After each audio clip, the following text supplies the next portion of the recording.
Today on the show, I have the great pleasure to welcome someone who whispers into the French president's right ear. She advises him on industry, tech, and innovation. Claire Vernet-Garnier. Hi, Claire. How are you doing? Hey, hi. How are you? Thank you for inviting me today. Well, thanks for your time. I understand that we only have 40 minutes before you have to join the French president for the next meeting.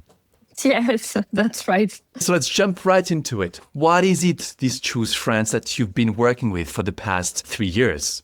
Thank you for the question. I think it's one of the core things that the president's been launching as for his policy, more than 7-8 years ago now. Let me just emphasize this with numbers, because attractiveness is probably one of the few areas where you can actually keep score, right? If we look at what we did 6 weeks ago now at Versailles, which was the 9th Choose France Summit, we closed with 71 investment decisions, 93 billion euros, more than 15,000 jobs. And that was one edition that exceeds the 8 previous editions combined.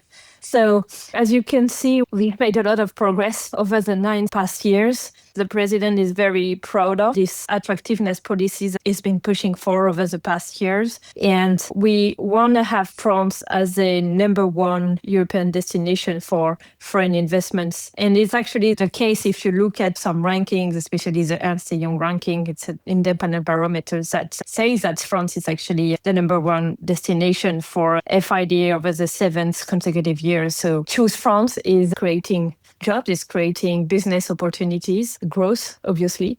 That's what we do behind this. And it's actually working. This is very important for us here at Élysée and obviously for the president in particular.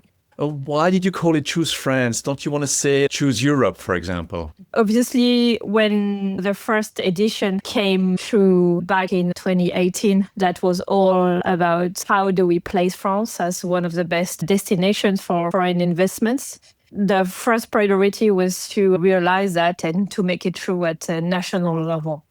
But if you think about the European aspect of it, the president himself actually said it. If you look back last year in May at the Sorbonne, standing next to the president of the European Commission, he launched what we call a Choose Europe. It was meant to focus on science. It was called Choose Europe for Science. That was a very strong message to researchers worldwide. It was launched within a particular context, especially in the United States, but was sending a very strong message around Europe. Choose Europe as a safe home for free science. 1 year on, more than 60 world-class researchers from everywhere, especially in the US, from Yale, Harvard, Princeton, NASA even, have been selected to come to France. So you see, this policy around attractiveness is not just around the industrial investments in France. That is part of the Choose France that we do at Versailles, but it's also, try and expand it at a European level. That's especially been done for science. But it's a good question because we could go beyond that. Claire, you're mentioning science. And actually, I would like to tell you a little story about a friend of mine, Georgia. She's a top scientist from Italy, and she actually got a job in Paris. So I said, so what is it to get a job in France? Is it really good? Is it easy? And she said, well, Philip, to get the job contract was easy. No problem at all. But in order to get a flat, she needed a bank account. And in order to get a bank account, she needed to have an address in France. That was an administrative obstacle for her. How do you remove these kind of things? Right. Well, let me be precise here because there's at least 2 problems hide in that question. If you look at EU citizens, obviously there's no permit, free movements. For instance, Italian, German engineer, scientists can start in Paris on Monday, right? But what bites in the mundane onboarding, for example, social security number, bank account, as you've mentioned, apartment guarantee, these are frictions, right? These are not about law. And obviously, that's been attacked in France, what we call a single desk with what we call tell us once digitalization in order to tackle those problems. For non-Europeans, let's say an Indian AI researcher, an American biologist, whatever, France now has a multi-year talent card, and there is the French Tech Visa, which is a fast-track, family-included, actually, application. For scientists, there's literally now a one-stop platform. And as we've discussed that right before with a Choose France for Science, that packages position, lab, visa, and family is all gathered on one file. I won't pretend that Kafka is dead, unfortunately, and is being put on the headlines. But if your listeners have a specific or administrative story, I genuinely want to hear it so we can try and tackle those. Okay, so send all your messages to Claire if you have administrative nightmares and you're top scientist, right? That's your message. Please do. Okay, beyond the headlines, yes, you say we made a great success, 93 billions, that's fantastic, the jobs, etc. But is France really easy to invest and to build in? Highest tax level in the world, we all heard about that. The strikes, etc. Is it really easy to do business over there? Well, it's not just all around the numbers and reputation, but there's facts still. Again, one is what we did around permitting time for industrial project. I think it's very important for these industrial attractiveness projects. The time for industrial projects being cut from around 18 months to 8 to 9 months now in France. And it's not been done by lowering environmental standards as... That was going to be my question. Yeah. What we did is that we run the reviews in parallel instead of in sequence. Second, we have one very important advantage. It is energy. And as an investor plugs into one of the world's largest low-carbon power systems, we're in France. And as the president put it several times, especially at the I Summit that we did 18 months ago now, he mentioned it as a plug, baby plug. This is real true. And we had very core and important advantages that allow us actually to attract a number of investments, especially in the data center space.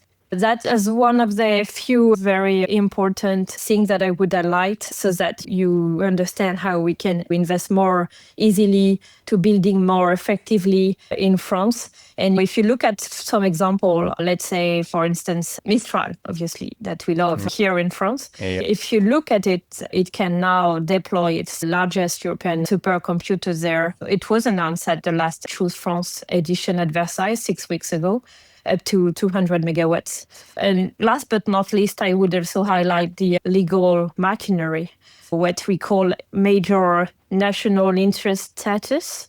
It actually now covers data centers, but it's a full simplification law that we adopted several months ago in December for data centers.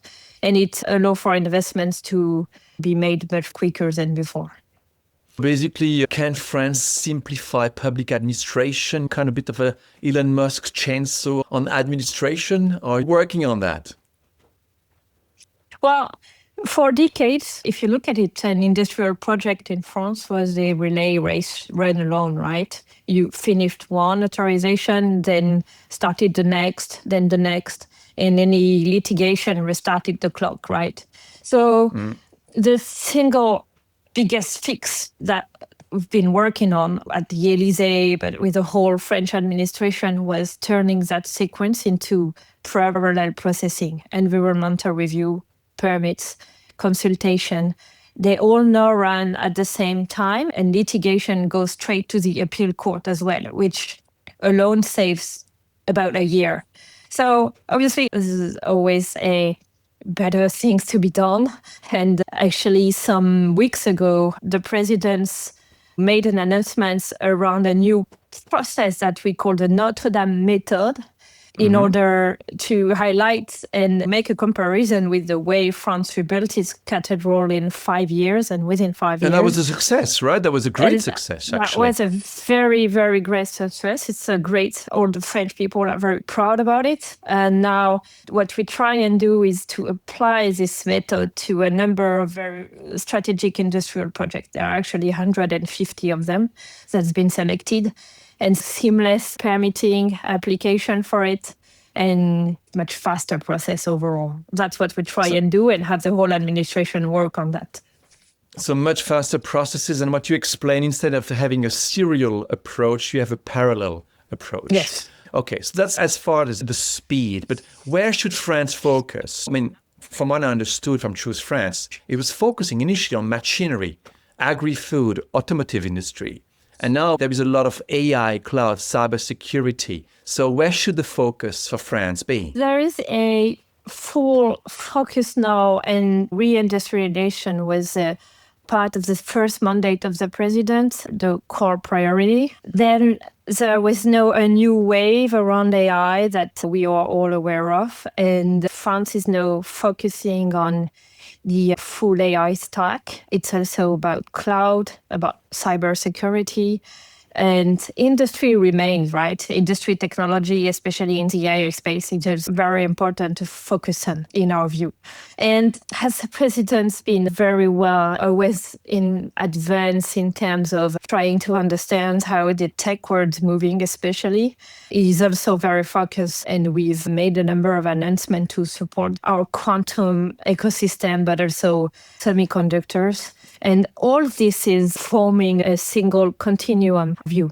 And it's all as well around, how do you try and be in AI, even though obviously we not had the chips making capacity. I would speak here about Europe, but there are some part of the stack where you can have much more sovereignty, and we are working on those bricks where it is important for us to reinforce ourselves and make sure that we remain at the top of the race, especially where we are strong. Quantum is one of the sectors where we think France has a specific edge, but Europe overall. That's how we think about it. And you may have heard about the France 2030 program, which support our whole innovations ecosystem. And that's how we tackle the next wave of innovations in the country. And then we are trying to think about it at a European level as well.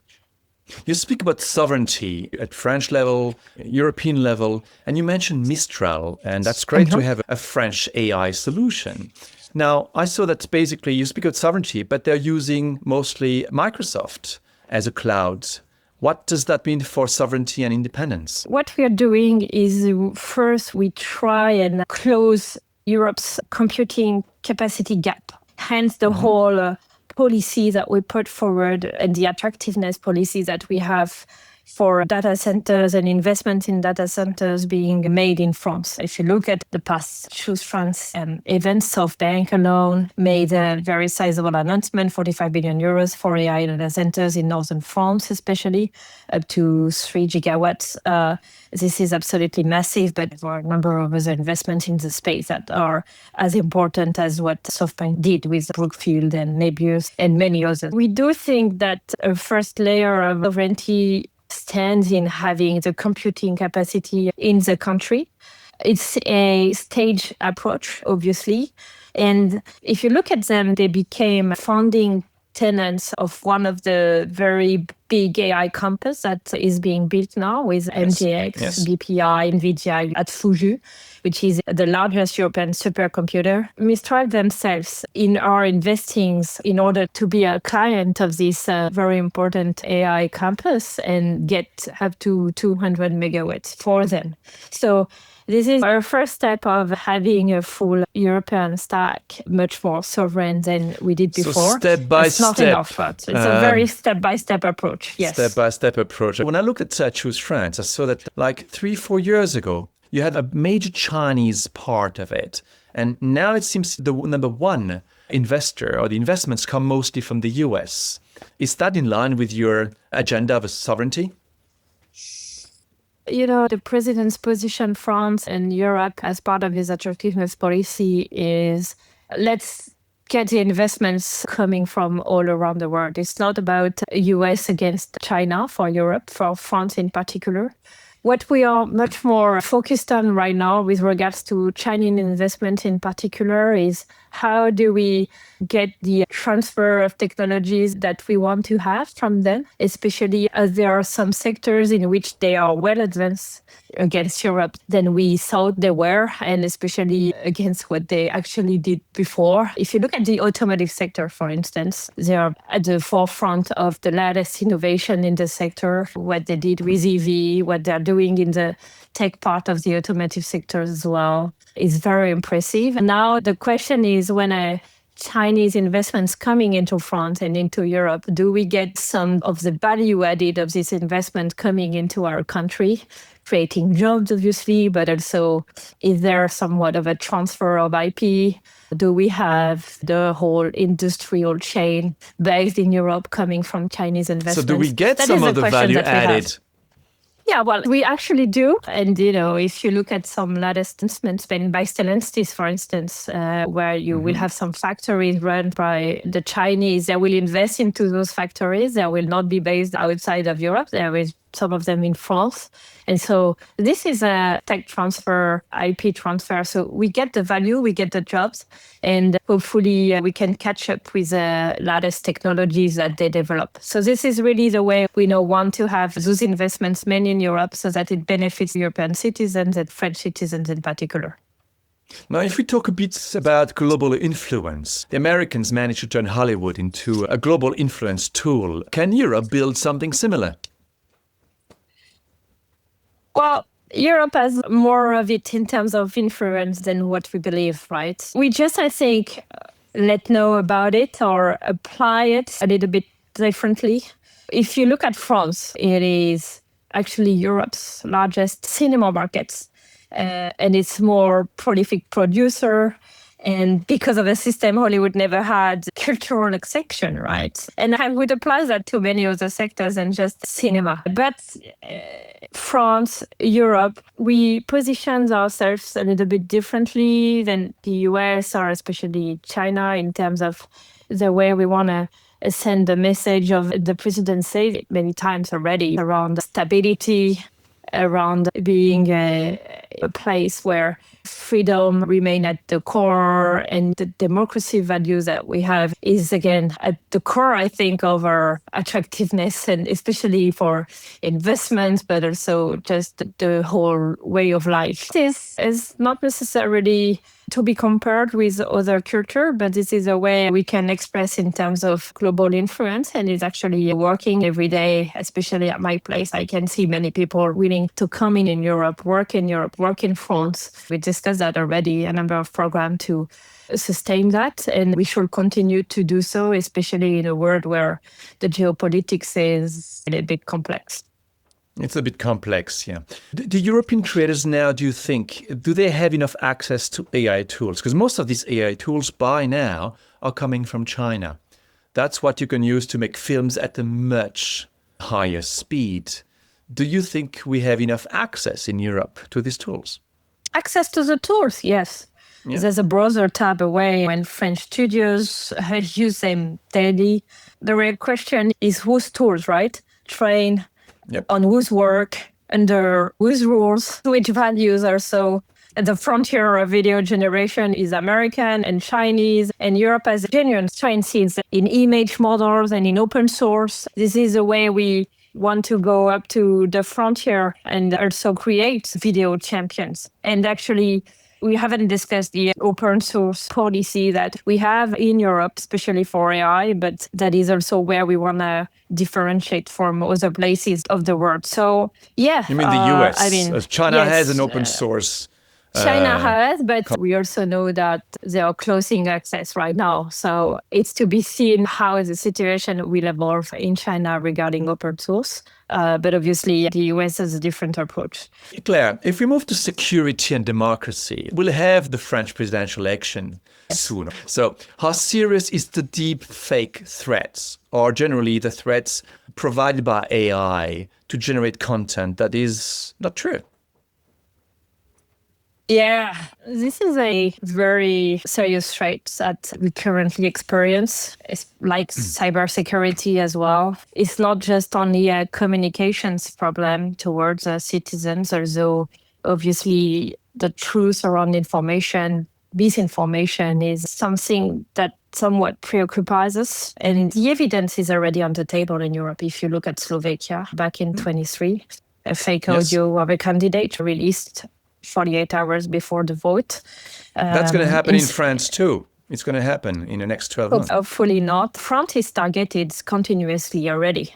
We have an agency named Puginum that has actually publicly exposed some Russian networks and that is trying to fight against fake news sites that spread fake news, synthetic contents aimed at French audience. So there's absolutely no naivete around that issue. But there's no fatalism either, because we have a muscle memory. We handled massive hack and attacks before. We are trying to prepare for the next presidential elections. For the president, it is very important to discuss everything around social media. We are currently discussing a law that is to be passed for banning social media access under 15 years old. All these kind of initiatives that we have is also to try and protect democracy, protect our citizens around fake news and misinformation that unfortunately circulates on some platforms. And we do, I think, try and do our best to avoid what happened in other European countries, especially recently around jeopardizing elections. You mentioned cyber threats. At the beginning of the year, Anthropic launched Claude Mythos. And what did the system do? It autonomously discovered zero-day vulnerabilities. These are security flaws that are unknown to the vendor, and there is no patch, no fix for it. Now, according to you, how serious is that threat? Yeah, cyber threats and the capabilities of the latest AI LLMs are so impressive, especially through AI agents, that obviously you need to be careful about it, but you need to understand what's going on. So the big question to us is who's keeping a human eye on those technologies? And it's actually good news because it means that all the jobs will not be replaced by the machine alone. You will still need some humans to make sure of what's being done by the machine. So just to answer your question on the cyber threat, it's not just the states, the French state, European institution, but it also for corporates worldwide, European corporates in particular, to be ready to understand what's going on, to make a safe use of those technologies, but also to make sure that people, humans, engineers, they deploy that capabilities, AI agents in a safe manner within their organizations. And you mentioned corporations on the cyber threat. So Yes. What do these major corporations tell you that they expect from the government? Well, first and foremost, compared to what one could think, is that they want to make sure that we understand this new wave of technology breakthrough so that we can not regulate in advance of it to be fully understood, to be fully deployed, to allow for potential for growth within organizations through the deployment of AI and those technologies.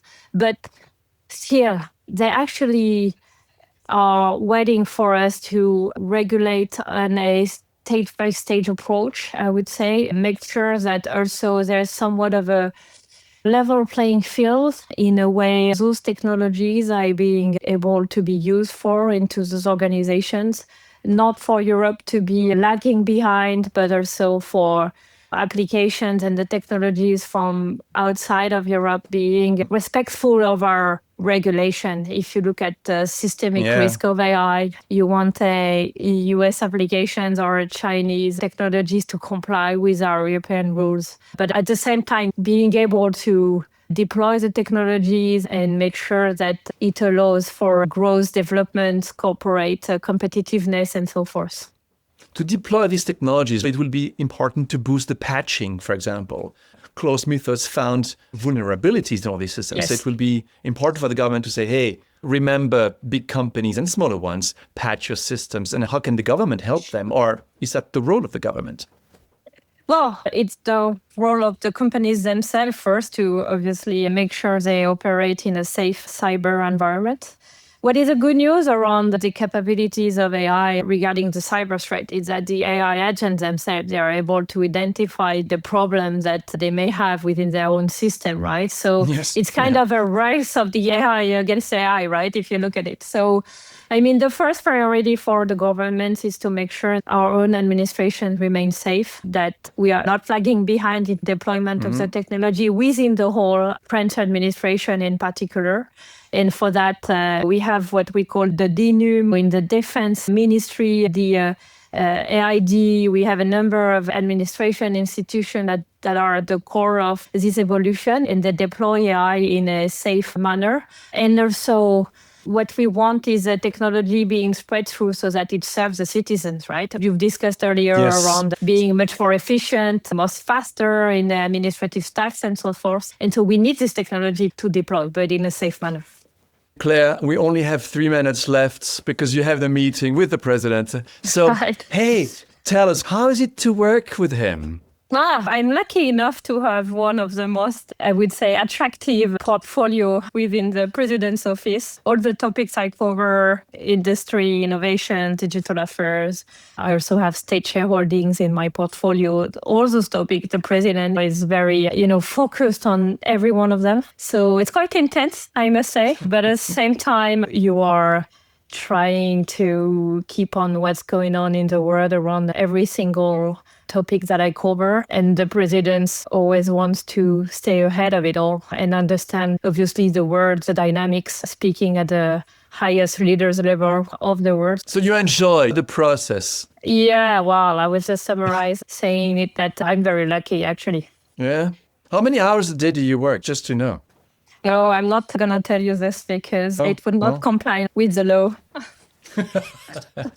Okay, now we've come to the last question. What can we wish you for Choose France in the next few years? Well, first and foremost, I hope that whoever is at the president office in the next few months now, this event will remain, because I think it's adding a lot to the country. It's adding investments, it's adding jobs, it's placing France in a very particular manner in terms of attractiveness. I just want this policy to remain, which means a lot for the country. It's not just about the current French president, it's a whole attractiveness policy to be pursued. So this is really what I hope for, and obviously at every edition, having more and more investments, more and more foreign countries interested into investing in France. This is really what I hope for.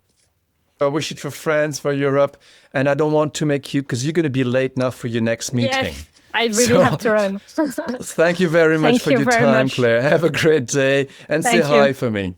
Bye-bye. Thank you. Bye-bye. Bye-bye. Thanks for listening. If you enjoyed this episode, please like it and subscribe to our channel. Do you struggle to capture and share the knowledge of your experts? Contact us. We'll love to hear from you.